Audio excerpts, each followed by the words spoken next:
Target Putin का महल, Trump ने दिया मिसाइल ऑर्डर। हम आपको आज वो खबर दिखा रहे हैं जिसमें डंके की चोट पर दावा किया गया है कि रूस के राष्ट्रपति पुतिन की जान को अब बेहद गंभीर खतरा है, क्योंकि अब ट्रंप सरकार और नेटो ने मिलकर यूक्रेन को लंबी दूरी की मिसाइलें देना शुरू कर दी हैं। दावा किया जा रहा है कि राष्ट्रपति पुतिन के आवास को लॉन्ग रेंज मिसाइलों से हिट किया जाएगा, ताकि पुतिन को एहसास हो सके कि अब यूक्रेन युद्ध मॉस्को के दरवाजे तक पहुंच चुका है। नेटो के राजदूत का दावा है कि यूक्रेन के लिए लंबी दूरी की मिसाइलें गेम चेंजर साबित हो सकती हैं और ट्रंप सरकार की तरफ से रूस के बेहद अंदर तक हमले किए जाएंगे। दूसरी तरफ रूस के रक्षा मंत्री ने दावा किया है कि यूक्रेन में रूस बहुत तेजी से अपने मिशन को पूरा कर रहा है और यूक्रेनी इलाकों पर कब्जा करता जा रहा है। आप रूस के इरादों का इसी से अंदाजा लगा सकते हैं कि पिछले 24 घंटों में रूस ने यूक्रेन के 14 इलाकों पर भयंकर खूनी हमले किए हैं, जिसकी वजह से पूरे यूक्रेन में भयंकर तबाही मच गई है। जंग में कूद पड़ा नेटो, लंबी दूरी की मिसाइल से हमला।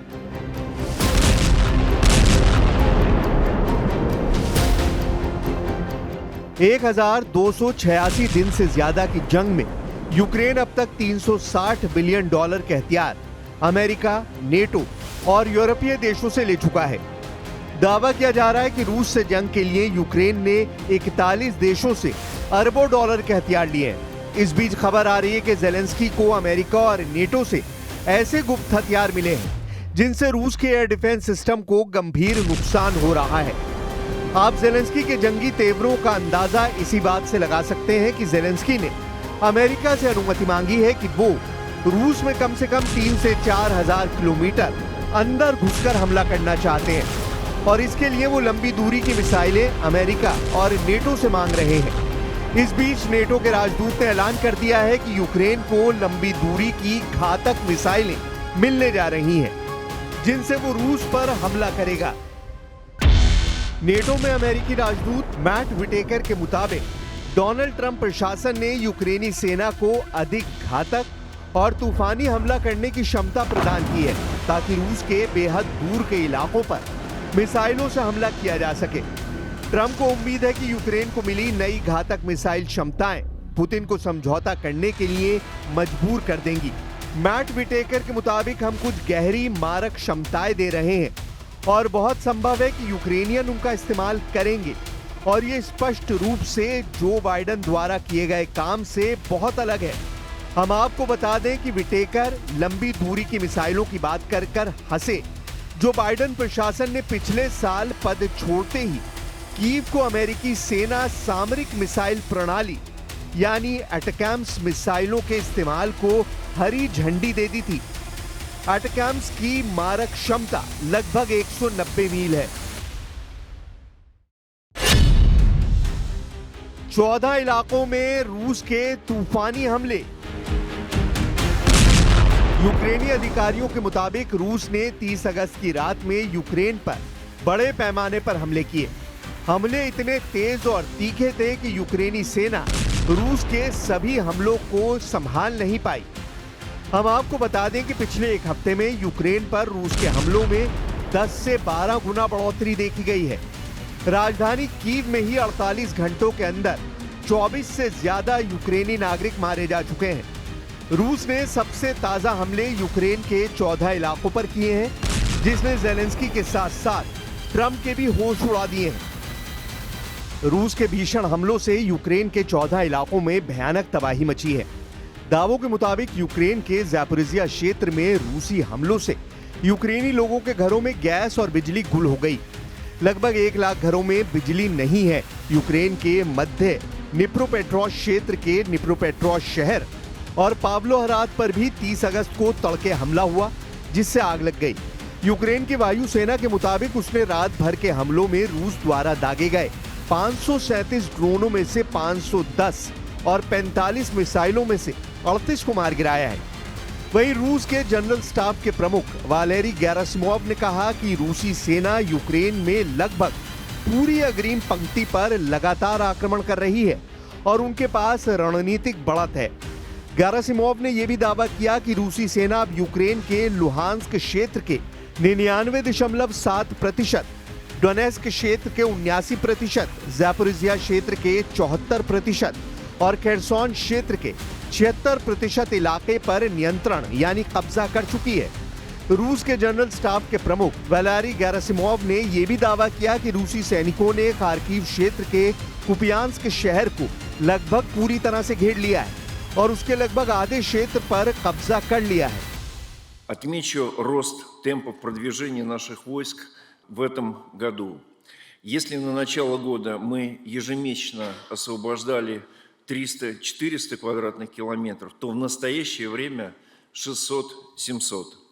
Нанесен существенный урон военной и промышленной инфраструктуре киевского режима. В этом году осуществили 35 массированных и групповых ударов по 146 критически важным объектам противника. В результате повреждена инфраструктура 62% ключевых предприятий военно-промышленного комплекса Украины.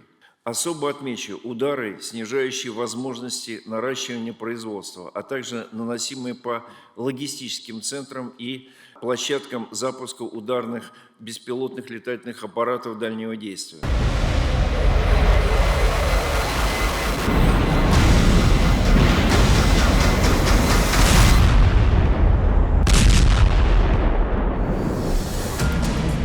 रूस के खिलाफ उतारे नेटो ने टाइफून जेट। यूक्रेन जंग यूक्रेन के साथ साथ तेजी से यूरोपीय और नेटो देशों में फैलने लगी है। इसका सबसे बड़ा सबूत नेटो देश रोमानिया से सामने आ रहा है, जहां दर्जनों टाइफून जेट को रूसी सेना से निपटने के लिए उतार दिया गया है।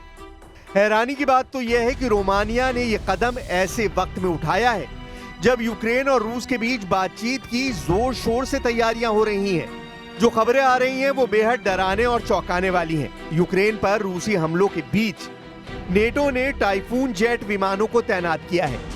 यूक्रेन पर बड़े पैमाने पर रूसी ड्रोन और मिसाइल हमलों के बीच नेटो सीमा के पास इज़्मेल में डैन्यूब नदी बंदरगाह के बुनियादी ढांचे पर रात भर रोमानिया से 2 दर्जन लड़ाकू विमानों को तैनात किया गया है। रोमानिया के राष्ट्रीय रक्षा मंत्रालय के मुताबिक नेटो के उन्नत वायु मिशन के तहत रोमानिया के मिहाइल कोग्लिनिसेनु एयरबेस पर तैनात जर्मन यूरोफाइटर टाइफून विमान को यूक्रेन से लगी सीमा क्षेत्र में तैनात किया गया है।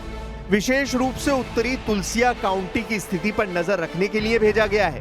तुलसिया शहर से नदी के पार स्थित इज़्मेल बंदरगाह रोमानियाई शहर की ऊंची जमीन से साफ दिखाई देता है। रोमानिया में मौजूद जर्मन जेट उस समय हवा में थे जब यूक्रेन की सेना ने बताया था कि यूक्रेन के ओदेसा समेत देश के 20 स्थानों पर 93 ड्रोन और 2 बैलिस्टिक मिसाइलें रूस ने दागी हैं। दावा किया गया है कि कोई भी रूसी जेट या ड्रोन रोमानियाई हवाई क्षेत्र में प्रवेश नहीं कर सका और जर्मन जेट सुरक्षित रूप से बेस पर लौट आए। ये घटना साबित करती है कि अब रूस के खिलाफ नेटो देश भी जंग में सीधे उतरने की कोशिश करने लगे हैं।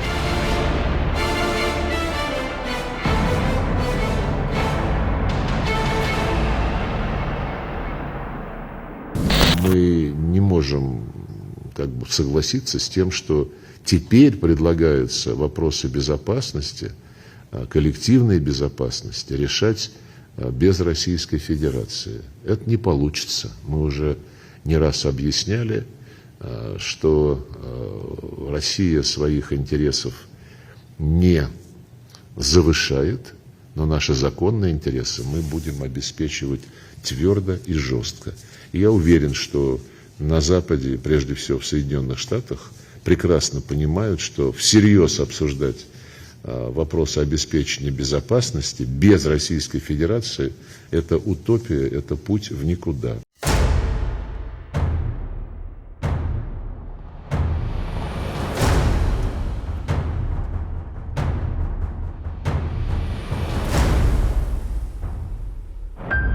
$614 ड्रोन से यूक्रेन पर हमला, रूस ने उड़ाई अमेरिकी कंपनी।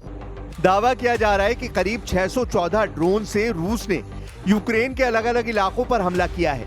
रूस के इन हमलों में यूक्रेन के साथ साथ यूक्रेन में मौजूद एक अमेरिकी कंपनी की फैक्ट्री को भी उड़ा दिया गया है, जिसके वीडियो और तस्वीरें खुद राष्ट्रपति जेलेंस्की ने सोशल मीडिया पर पोस्ट की हैं।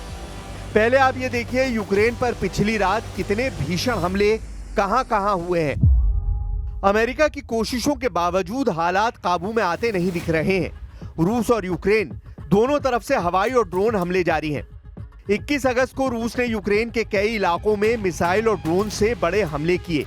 इसमें पश्चिमी यूक्रेन के वो क्षेत्र भी शामिल थे जो फ्रंट लाइन से काफी दूर हैं। रिपोर्ट्स के मुताबिक रिनवे ओबाल्स्क में जोरदार धमाकों की आवाज सुनाई दी और रूस के मिग-31 लड़ाकू विमानों के उड़ान भरने की भी पुष्टि हुई। यूक्रेन की राजधानी कीव में भी शाही ड्रोन उड़ते देखे गए। सुबह लगभग 4 बजे एयर डिफेंस सिस्टम सक्रिय हो गया और रूसी ड्रोन को रोकने की कोशिश की गई। यूक्रेनी वायुसेना के मुताबिक रूस ने यूक्रेन के लवीव, टर्नोपिल और खमेलिंस्की ओबाल्स्ट में दर्जनों ड्रोन दागे। लवीर ओबाल्स्ट के जोलोचिव जिले में ड्रोन की मौजूदगी की पुष्टि स्थानीय गवर्नर ने की। रूस के इन हमलों से साफ होता है कि शांति वार्ता के बावजूद सैन्य तनाव कम नहीं हो रहा है। दोनों पक्ष अपने अपने मोर्चों पर आक्रामक रुख बनाए हुए हैं। दावों के मुताबिक रूस ने 570 ड्रोन और 40 मिसाइलों से यूक्रेन पर हमले किए हैं। हमलों में 33 क्रूज मिसाइलें, 4 KH-47M2 किंजल एरोबैलिस्टिक मिसाइलें और 2 इस्कंदर MKN-23 बैलिस्टिक मिसाइलें शामिल थीं। बाकी हमले भी बैलिस्टिक या क्रूज मिसाइलों से किए गए। Украинский режим, его представители комментируют нынешнюю ситуацию весьма специфическим образом, прямо показывая, что они не заинтересованы в устойчивом, справедливом, долгосрочном урегулировании. जो हालात बन रहे हैं उसके मुताबिक अब यूक्रेन और यूरोप के भविष्य का फैसला जंग से ही होगा। आप पुतिन के खौफनाक इरादों का इसी से अंदाजा लगा सकते हैं कि एक तरफ यूक्रेन ने अमेरिका में बने F-16 जेट और फ्रांस से मिले मिराज 2000 जेट से रूस के कम से कम 11 सैन्य ठिकानों पर हमला किया है। वहीं दूसरी तरफ रूस के सुखोई और मिग सीरीज के 200 से ज्यादा लड़ाकू विमानों ने यूक्रेन के खार्किव, सूमे, कीव के बाहरी इलाकों पर बेतहाशा हवाई हमले किए हैं। दावा किया जा रहा है कि पुतिन इस वक्त जो जंग कर रहे हैं वो यूक्रेन को ध्यान में रखकर नहीं कर रहे, बल्कि फ्रांस, ब्रिटेन और यूरोपीय और नेटो देशों को टारगेट कर रहे हैं।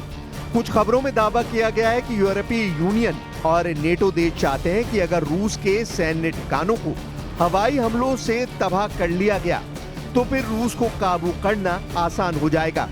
जबकि पुतिन की रूसी सेना इस वक्त जमीन से लेकर आसमान तक यूक्रेनी सेना के चीथड़े उड़ाने में लगी है।